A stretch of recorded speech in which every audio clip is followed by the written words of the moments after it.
All right, welcome in to another fun-filled, exciting lecture from the one and only Coach Hughes. Got my Buckhorn hat on today. How about that?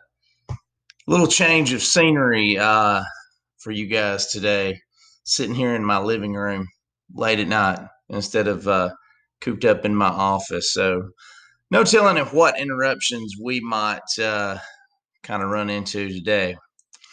We are starting a brand new chapter. We've been talking about Egypt for what seems like forever in a blue moon, but we're moving on a little bit and actually to the north and northeast of the continent of Africa, where we've been talking about the Egyptians and the ancient Egyptian civilization for what seems like really an eternity now.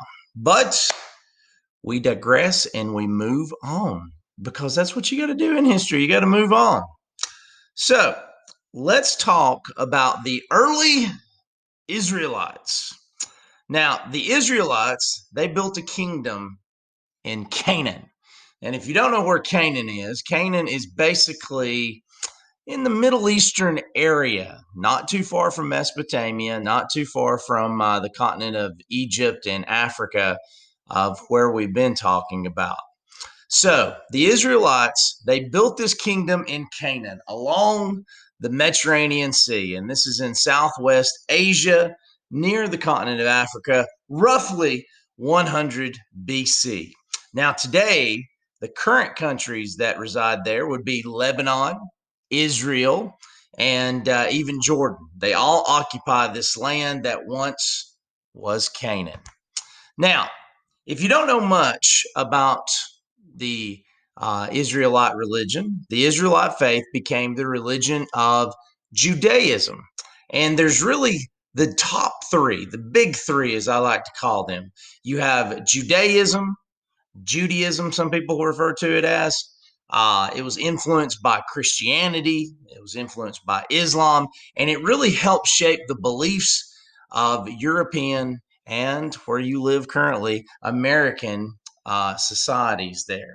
So, right there on the screen, you've got a picture of kind of where Israel is located today. You've got Egypt down to the south and west of this area as well. And Mesopotamia would be just a little bit to the north and northeast of this area. So the two big areas that we've been referring to, Mesopotamia and Egypt, this is kind of maybe you want to say kind of sandwiched in between those two locations. All right. So the Israelites, they spoke a kind of a dead language that we refer to today as Hebrew. They wrote their history, their beliefs, in what would later become known as the Hebrew Bible. Now, the Hebrew Bible is largely the same as the Old Testament of the Christian Bible. And the Old Testament would be the first books of the Christian Bible. And really, what you have here is you have two beliefs. If you are a Christian, the Old Testament would be all of the things that we are currently going to be talking about that goes along with the Israelite faith. When you get into the New Testament, you're talking about the beliefs and teachings of Christ. Okay, so that's kind of how the breakdown goes. And we'll go into a little bit more detail of that as we go through our lessons on the Israelites and even when we get to Christianity. Now, the Israelites believed they were descendants of a man named Abraham. No, not Abraham Lincoln, but Abraham. Kind of like Madonna. First name only. Now, the Israelites believed God told Abraham to settle in Canaan. And that's that picture that we just looked at, that area sandwiched between Egypt and Mesopotamia. And the Abraham believed that God wanted him to settle in this area and worship one true God. Now, circle C if you're following along with the hard copy notes. The Israelites believed in one God. Now, when you believe in one God, That is called monotheism. Mono referring to one. And Jews called this God Yahweh. Okay? So the Israelites are vastly different from the Sumerians, from the Egyptians, who believed in many gods and goddesses. The Egyptians also referred to them as deities. In this case, this is drastically different in the belief system of try to say that fast, the other early civilizations, because they were trying to understand the science. They were trying to understand how things work. So they believed in gods and goddesses. The Egyptians, of course, believed in Ra, the sun god. The Egyptians believed in Hapi, the Nile River god. The Sumerians believed in all these different gods and goddesses. But here you have a group of people, and their belief system is going to focus on one true God, Yahweh. And that belief system is called monotheism. Now, Abraham's grandson was named Jacob, and he raised 12 sons in Canaan. Their families eventually become known as the 12 tribes of Israel, which is vastly important to their history. You can see on the map here, the way that Canaan is kind of broken up is, well, they're broken up into 12 distinct areas. Think of it this way. If you grow up and you have children and you have land, well, eventually, when you pass away in a will, perhaps, your land will be divided up into those territories, or your land will be divided up among your children. So that's kind of how Abraham did it. 12 sons, 12 tribes of Israel. Now, in this area, the Israelites lived, and they were extremely happy. But after about 100 years, give or take, roughly, the Israelites suffered a long drought. It become barren. It become desolate. It was just a terrible place to kind of be in. And like many of you, they probably started fantasizing a little bit. Think about this. Think about a vacation spot that you might want to go to. A lot of people would say, "Oh, like to go to the beach." A lot of you out there, "Ooh, want to go to the mountains." Those are the two kind of destinations. When I was growing up, my mom always wanted to say, "Want to go to Hawaii," that kind of tropical paradise. Well, if you kind of live in this area and it becomes desolate, uh, barren, you have just a lot of nothing there, you kind of start to fantasize. You kind of start to kind of predict where you want to go. And if you look around this map here, the only logical place that the Israelites probably fantasized about was Egypt. We just talked about Egypt for what seemed like forever. And at certain points, especially during the Middle Kingdom of Israel, everything was going good. Good, fertile soil for farming. All right. You had protection with those natural borders in Egypt. And you probably started to hear stories of how Egypt was an ancient day paradise, believe it or not. So this kind of tempted the Israelites. They didn't want to go north, didn't want to go west or east. They wanted to go to Egypt, a land of lavishness. Uh, Egypt had temples, artwork, pyramids. It was just that ancient day place that people wanted to travel. So if you're living in an area like Canaan and you go through not one, two, three, but 100-year drought and everything's kind of dying off, Egypt is the place that the Israelites wanted to go. Now, as the Israelites traveled from Canaan to the continent of Africa to Egypt, the Egyptian Pharaoh pretty much enslaved the Israelites. Because think about this. You have a group of people that are not Egyptian kind of pouring over into your border. And we're talking about hundreds of thousands of people. And now you have a different ethnic group. You have a different culture, a group of people with different beliefs. This freaked the Egyptians out.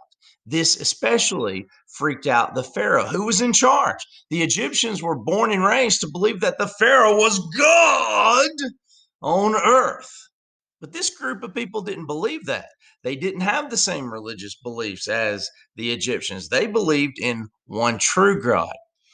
So the Pharaoh, having a new group of people, a large group of people enter in, this scared him. What if they started teaching their beliefs to the Egyptians? What if they wanted to rebel? So, to prevent these Israelites from rebelling, the Pharaoh ordered all the baby boys to be thrown in the Nile River, to the crocodiles, to the death.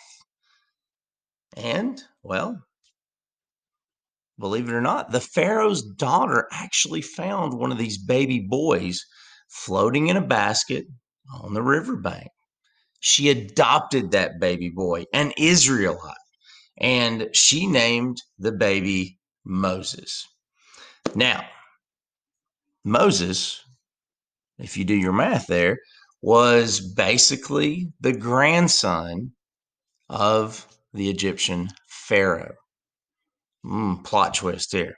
So when Moses grew up, he herded sheep on the hills outside of Egypt. Now, Moses believed it was in this hillside that he heard the voice of God, and God told him that he needed to lead his people, the Israelites, out of Egypt back to their own promised land. Now, the Bible says that God sent 10 plagues to trouble Egypt. The last plague killed all the firstborn children except for those Israelites who marked their doors with lamb's blood. The plague convinced the Pharaoh to let the Israelites leave Egypt. Now, if you look at the picture here, here are basically the 10 plagues. You had the Nile River turning to blood. You had frogs. You had lice. You had swarms of insects. You had hail falling from the sky. You had bulls that popped up on your skin. The cattle died. You had swarms of locusts, daylight turning to darkness. And then the one that kind of topped everything off was that last one, the firstborn children, except for those Israelites that marked the door with lamb's blood. That marked the doors with lamb's blood were killed. Now, if these things happened, this is freaky, man. I mean, think about this. All of the things that happened, this is an eye opener. This is scary stuff. This is spooky. And it scared the Pharaoh to the point that he let the Israelites go. He let Moses lead the Israelites out of Egypt. He was scared to death. And this says something because the Pharaoh to the Egyptians was a god himself, but he cannot control the events that were going on. It scared him so bad that he's letting hundreds of thousands of slave labor, the Israelites were slave labor, go. And it was these plagues that kind of convinced him and threw him over the top. Now, when Moses led his people out of Egypt, this journey is known as the Exodus, also the second chapter of the Old Testament. Now, if you can imagine this, when all of these people left and Moses was leading this group of people away, the Israelites, the Pharaoh realized, what have I done? I have just let a large portion of the Egyptian workforce, the slaves, go. I freed them. What was I thinking? They're not going to have anybody to do their dirty work anymore. So after the Israelites left, the Pharaoh, he changes his mind. He sends his soldiers after the Israelites. Go get them. Go get them. And the Bible says that God parted the Red Sea so the Israelites could pass. I think of this scene from Bruce Almighty, where Jim Carrey is sitting in the coffee shop, the cafe shop, and he orders a bowl of tomato soup. And he sits there, and his hair is flowing back, and he rises up the sea, kind of like the picture you see here. The Israelites, led by Moses, they go through this sea. Now it's muddy, doesn't matter. They push through. We're talking hundreds of thousands of people. And when the last Israelite gets across, the soldiers, the Egyptian soldiers are coming. They're coming across. And shoo, the sea falls back. You're making this up. This didn't really happen. Well, we have archaeologists that have went to the Red Sea, and they have found Egyptian armor. They have found chariots right there in the middle. Who's to say? All right. All right. Now, on the way back to Canaan, after all of this, Moses, he goes to the top of Mount Sinai. And on that mountain, the Hebrew Bible says that God gave Moses 2 stone tablets, what you see right below my picture here. Now, on the tablets was written a code of moral laws known as the 10 Commandments. Thou shalt not honor other gods before me. Thou shalt make no uh, other images. Thou shalt not kill. Thou shalt not steal. The 10 Commandments. Okay. These are the laws, the moral laws that the Israelites were to follow. Now, the 10 Commandments really help shape the basic moral laws of many nations, including the United States. Now, Jews also believe that Moses recorded a whole set of laws governing daily life for Jewish behavior called the Mosaic Laws. Now, these laws set down rules for everything, including what to eat, how to work, and even how to pray. So you have the moral laws in the 10 Commandments, and you kind of have this Mosaic laws about the daily life for Jews. Now, today, Orthodox Jews continue to follow all of these Mosaic laws. Yes, 2020, they still follow how to pray, what to eat, and so forth. Now, the Hebrews, it takes them a while to get back to the promised land of Canaan, 40 years. They became the Israelites along the way. And along the way, of course, Moses dies, and Joshua, son of Nun, who had served Moses, he takes over. Now, when the Israelites reach back to Canaan, their promised land, they find a group of people living there, the Canaanites. What? You're living there? The Israelites believed it was God's will to conquer the Canaanites. So Joshua leads the Israelites into battle. They march around the walls of the city of Jericho for 6 days. And on the 7th day, the Israelites, they let out a great shout, trumpets play, and the walls of Jericho, they crumble. And Joshua led the Israelites in 3 more wars. The land that they seized was divided up again among the original 12 tribes. Now, eventually, the Israelites won the hilly region of Canaan, and the Canaanites, well, they kept the coastal areas. Now, remember what I've said earlier. The high ground is a tactical advantage. And right now, the Israelites have the tactical advantage of the hilly region. Now, the Israelites built walled towns, forts, just like the Sumerians did that we talked about earlier, in order to protect themselves. Now, possible essay questions for this chapter. Name and describe in detail the contributions of Abraham, Moses, David, and Solomon, who we'll talk about later, to early Judaism. Note, don't just pick one. You must name and describe all four individuals. Possible essay questions. Name and describe in detail the two ceremonies and rituals that are part of the High Holy Days. Some of this will be in later lectures. All right. So, with that being said, that kind of covers chapter 7, section 1, the early Hebrews.